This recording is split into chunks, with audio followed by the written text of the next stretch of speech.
Olá, querido amigo, querida amiga, nos encontramos mais uma vez, graças ao Senhor Jesus. Estamos prontos para começar um dia na presença de Deus, lendo e estudando a palavra do Senhor. Obrigado por sua companhia e obrigado também porque você tem feito aí um trabalho missionário extraordinário quando você compartilha, porque assim, a mensagem chegou a você, não pode parar em você, tem que se espalhar. Obrigado por ser esse missionário, essa missionária, tá bom? Se você ainda não é inscrito no nosso canal, não perca mais tempo, vai lá, tá bom? Lição Fácil Oficial lá no YouTube, se inscreva e entre para a nossa grande família. Queremos chegar a 2.000 pessoas, depois ultrapassar. Mas o nosso alvo agora é chegar a 2.000 pessoas. Se você não é inscrito ou inscrita, nos ajude a chegar a essa marca, tá bom? Vamos juntos. É um descanso de 3 dias. Jonas, ele achou que acharia descanso para aquele chamado difícil, duro de se cumprir. Ele achou que acharia descanso fugindo de Deus e não cumprindo tal chamado. Aí diz a Bíblia que ele foi até Jope, pagou a passagem para ir até Tarse num barco. Entrou no barco e foi até o porão. Olha como é que ele foi descendo. Desceu a Jope, desceu ao barco, do barco foi para o porão. E diz a Bíblia que Deus perturbou o seu descanso quando ele estava dormindo. Estava dormindo, estava descansando. Deus perturbou o seu descanso, mandando para ele uma grande tempestade. E essa tempestade foi muito violenta, a ponto de os próprios marinheiros temerem por sua própria vida. Jonas foi jogado no mar revolto e Deus mandou um grande peixe para salvar a sua vida, que o engoliu. Quando ele estava lá no ventre do peixe, ele fez uma bela oração que eu gostaria de ler para você. Escute as palavras. Capítulo 2 de Jonas, o versículo 1 em diante diz assim: Então Jonas, do ventre do peixe, orou ao Senhor, seu Deus, e disse: Na minha angústia clamei o Senhor, e ele me respondeu. Do ventre do abismo gritei, e tu me ouviste a voz. Pois me lançaste no profundo, no coração dos mares, e as correntes das águas me cercou, todas as tuas ondas e tuas vagas passaram por cima de mim. Então disse eu, mais uma vez o Misel. Então disse eu, lançado estou de diante dos teus olhos. Tornarei porventura a ver o teu santo templo? Você viu o que precisou ter acontecido na vida de Jonas para que ele pudesse admitir que ele dependia única e exclusivamente de Deus? Olha onde ele estava. Ele estava no ventre do peixe. E lá do ventre do peixe ele alçou a sua oração ao céu e diz assim: na minha angústia clamei o Senhor e ele me respondeu. Olha que coisa. Olha, do abismo gritei e ele ouviu a minha voz. Não precisava ter passado por essa cena dramática para ter esse tipo de certeza, né? Porque Deus ouve-nos a nossa oração, Deus está atento a cada uma das nossas orações, Deus conhece a nossa necessidade antes mesmo de pedirmos. O problema é que às vezes o nosso coração incrédulo faz com que a gente tome decisões contrárias às decisões de Deus e saímos de debaixo do guarda-chuva de proteção divina. Aí sofremos, aprendemos de maneira dramática o quão difícil e quão triste é andar nos caminhos que não os caminhos do Senhor. Jonas, infelizmente, teve que aprender isso na prática. Mas veja que o foco da oração de Jonas estava exatamente no templo do Senhor. O verso 4, lá no finalzinho do verso, diz assim: porventura, tornarei porventura a ver o teu santo templo. Que interessante, né? Jonas sabia que o templo, em toda a terra de Israel, era o local do encontro da alma pecadora com Deus misericordioso. Era ali que ele encontrava a misericórdia, a bênção, o ânimo, a motivação de continuar vivendo nessa terra.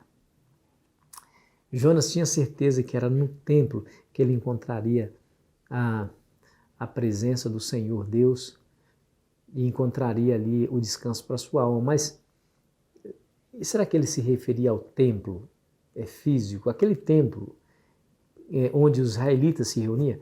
Não. Veja o verso 7. O verso 7 diz assim, ó: quando dentro de mim desfalecia a minha alma, eu me lembrei do Senhor e subiu a ti a minha oração no seu santo templo. Veja que ele se refere ao santuário celestial. É do santuário celestial que verdadeiramente Deus vem para nos atender, para nos salvar.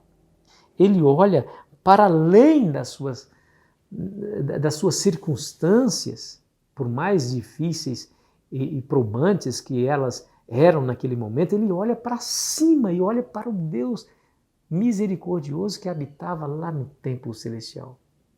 Queridos, isso aqui é uma grande lição para nós, porque às vezes também estamos mergulhados em dificuldades, em problemas na casa, na família, dificuldades na questão de saúde, dificuldades no emprego, dificuldade de relacionamento na igreja. A gente está infiltrado ali dentro, sofrendo, mas nós precisamos aprender a fazer como Jonas, a olhar acima das circunstâncias, ao templo de Deus, a olhar Deus no seu templo, de onde vem o socorro, e o Senhor está atento às nossas orações, ao coração oprimido, um coração desejoso pela intervenção divina. Nós precisamos aprender definitivamente essa lição. Que coisa maravilhosa, né?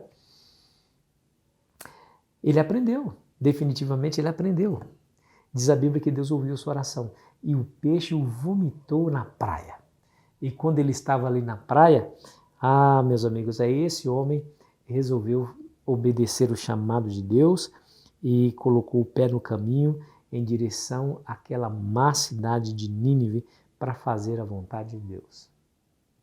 Deixa eu dizer uma coisa para você. Jonas aprendeu de maneira dramática e da pior maneira possível que a nossa segurança e felicidade está exatamente em fazer a vontade de Deus. Ele precisou passar por tudo aquilo para que ele pudesse cumprir o desejo e o intento de Deus na sua vida. E deixa eu fazer uma pergunta para você, meu amigo, minha amiga. Você tem vivido no centro da vontade de Deus? Você tem obedecido a Deus naquilo que Ele lhe pede na sua palavra? Às vezes Deus falou ao seu coração para você fazer determinada coisa e você está aí, relutando, está aí arrazoando com Deus, retrucando, desobedecendo, fazendo justamente o contrário que Deus pede. Querido amigo, querida amiga, se você está vivendo essa circunstância, por favor, não viva desse jeito, porque a única segurança que nós temos é viver dentro da vontade de Deus para a nossa vida.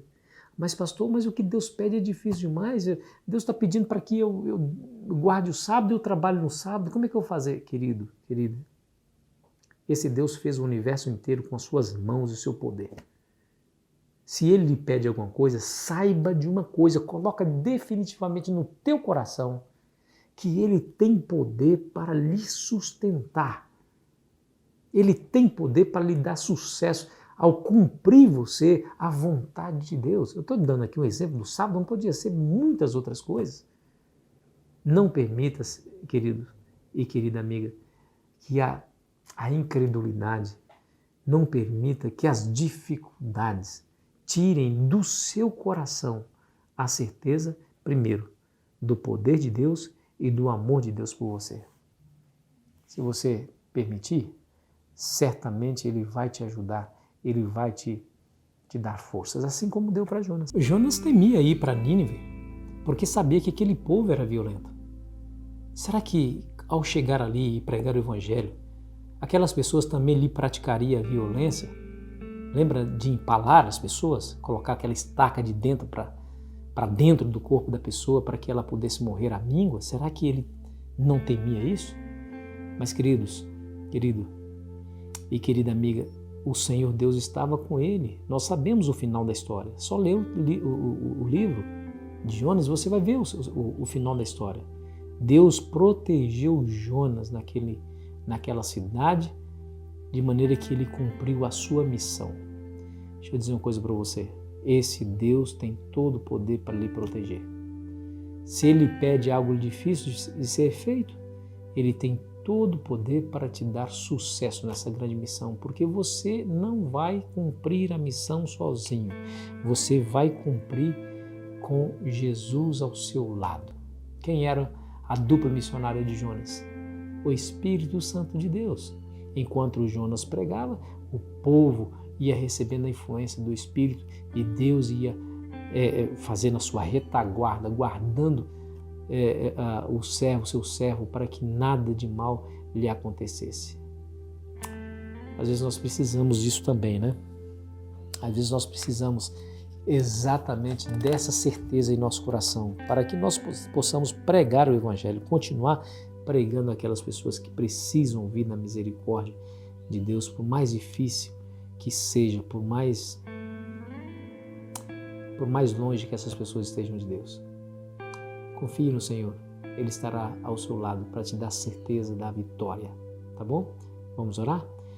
Pai querido que estás nos céus, obrigado mais uma vez, porque o Senhor esteve conosco, porque o Senhor, através da sua palavra, falou no nosso coração, nos dando ânimo para continuar a nossa jornada, porque tu sabes e conheces e também pode todas as coisas. Se o Senhor pede para fazermos, devemos fazê-lo, porque não iremos fazer sozinhos, o Senhor estará conosco. Obrigado mais uma vez. Nos abençoe nesse dia, em nome de Jesus. Amém. Foi muito bom estar com você, meu amigo e minha amiga. Espero você ansiosamente amanhã. Aproveite bem o seu dia.